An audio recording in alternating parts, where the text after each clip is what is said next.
ये मस्जिद बिलाल है। अच्छा माशा।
जी 100%।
इतने सारे होटल हैं सब खत्म हो गए। पिछले साल ऐसे आए अच्छे थे जितने भी थे ये खाली जहाँ जड़ी ये बंगाली मार्केट थी। हाँ वही नहीं, यहाँ बंगाली मार्केट थी नहीं, ये सारी ये सब ग्राउंड बना दिया। ग्राउंड बन गया, एक साल के अंदर पूरा ग्राउंड बन गया। क्योंकि असी ये तो उत्ता चढ़े हैं ना, तो इतों असी पैदल रहने ने।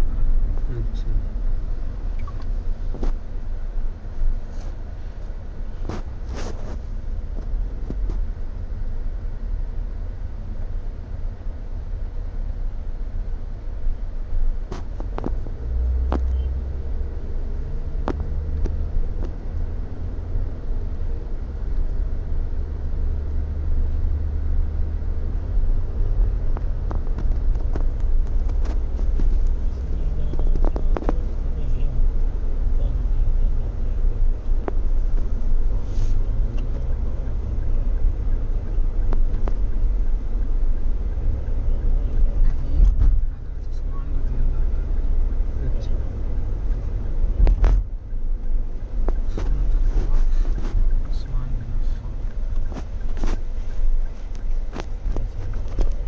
Yeah.